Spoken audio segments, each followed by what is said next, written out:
मन को तो जगत ने धन धरने अरुधा मेरे तो इस जगत ने महाप्रज्ञ भगवान बंधुओं महाप्रज्ञ भगवान। नमन। प्रज्ञा के प्रखर महासूर्य, अक्षय तेज के अक्षय पुंज, परम श्रद्धास्पद आचार्य महाप्रज्ञ जी को, जिन्होंने अपने धर्म संघ को अपनी प्रज्ञा रश्मियों से आलोकित किया। नमन। ज्योतिर्लिंग, ज्योति के अवतार, ज्योति पुरुष, परम श्रद्धास्पद आचार्य महाश्रवण जी को, जो अपनी ज्योति के कणों से पूरे धर्म संघ को ज्योतिर्मय बना रहे हैं। नमन। ज्ञान योग, कर्म योग, भक्ति योग की साधिका श्रद्धेया साध्वी वरा को, जो अपने ज्ञान से, अपने कर्म से, अपनी भक्ति से नए नए इतिहास का सृजन कर रही हैं। बंधुओं और बहनों, बंधुओं, एक बार आइंस्टीन से पत्रकार ने पूछा, सर आपके जीवन की सबसे बड़ी उपलब्धि क्या है? आइंस्टीन ने एक बच्चा बैठा हुआ था, उस बच्चे की तरफ इशारा करते हुए कहा, मेरे जीवन की सबसे बड़ी उपलब्धि ये बालक है। उस पत्रकार ने कहा, सर आपने तो इतनी बड़ी बड़ी खोज की है, महान वैज्ञानिक है, इतने काम किए हैं, तो आपको तो किसी उपलब्धि के बारे में बताना चाहिए था कि ये चीज मेरे जीवन की उपलब्धि है। मुस्कुराते हुए आइंस्टीन ने कहा कि भैया तुम नहीं समझे, ये बालक आगे जाकर मेरी उपलब्धियों को आगे बढ़ाएगा, इसलिए बालक मेरे जीवन की सबसे बड़ी उपलब्धि है। बंधुओं, आचार्य तुलसी के पास भी एक व्यक्ति ने प्रश्न किया था कि गुरुदेव आपके जीवन की सबसे बड़ी उपलब्धि क्या है? बंधु आप जानते हैं, आचार्य तुलसी ने अनगिनत काम किए, अनवरत आंदोलन, दीक्षाधान, जीवन विज्ञान, अहिंसा, समवाय, पारमार्थिक शिक्षण संस्था, सवर्ण श्रेणी, जय विश्व भारती विद्यालय, आगम संपादन, दुरूह कार्य आचार्य तुलसी ने किया। लेकिन आचार्य तुलसी ने ये नहीं कहा कि ये काम मेरे जीवन की सबसे बड़ी उपलब्धि है। उन्होंने कहा, बंधु और बहनों, मेरे जीवन की सबसे बड़ी उपलब्धि मेरा शिष्य आचार्य महाप्रज्ञ है। बंधु, सचमुच में जो शिष्य अपने गुरु के चरणों में सर्वात्मना समर्पित होकर काम करता है, जो अपने गुरु की दृष्टि की आराधना करता है, जो इंद्रिय की आराधना करता है, जो अपने संयम की चादर को निर्मल और निर्दाग रखता है, जो स्थिर योगी बनकर आत्म साधना करता है, वह शिष्य गुरु की सबसे बड़ी उपलब्धि होती है। और बंधुओं, मुझे लगता है आचार्य महाप्रज्ञ इस कसौटी पर पूरे खड़े उतरते हैं। उनका अपने गुरु के प्रति विलक्षण समर्पण था। जैसा साध्वी मैत्री प्रभा जी ने कहा कि अगर आचार्य तुलसी रात कहते, अगर दिन होता, अगर वो रात कह देते, तो आचार्य महाप्रज्ञ की सिर्फ यही न कहते रात है। बंधुओं, आचार्य महाप्रज्ञ अपनी प्रज्ञा से दिन को भी रात साबित कर सकते थे, इतना समर्पण था।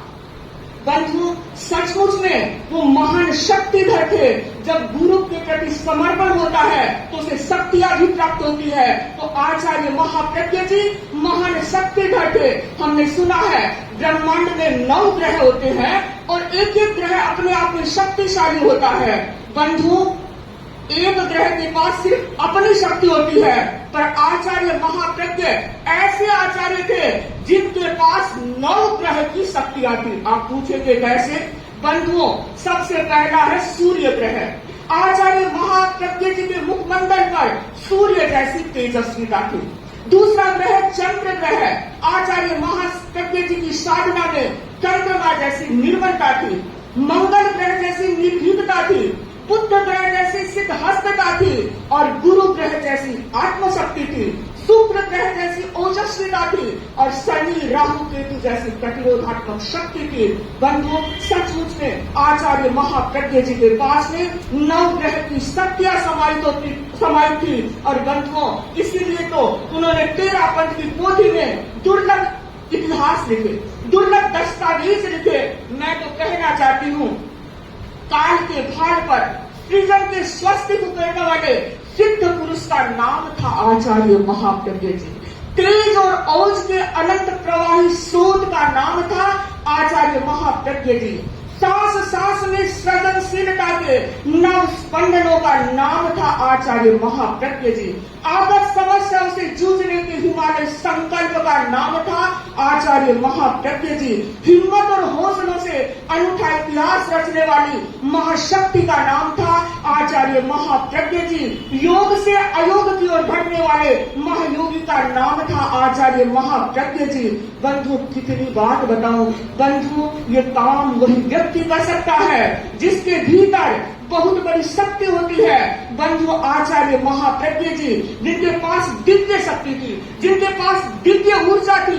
बंधु, ये बात सिर्फ मैं नहीं कह रही हूँ, ये बात सिर्फ आप नहीं कह रहे हैं। अभी भाई वीरेंद्र जी ने राष्ट्रपति अब्दुल कलाम जी का नाम लिया था और मैं कहना चाहती हूँ बंधु, जैन इतिहास में सिर्फ एक ही घटना है, आचार्य महाप्रज्ञ जी की सन्निधि में हमारे माननीय वैज्ञानिक राष्ट्रपति अब्दुल कलाम ने अपना जन्म दिवस मनाया था। संभवतः ये जैन इतिहास की पहली घटना है और ऐसा अभी तक संभवतः नहीं हुआ है। बंधु, आचार्य महाप्रज्ञ जी से एपीजे अब्दुल कलाम अत्यधिक प्रभावित थे।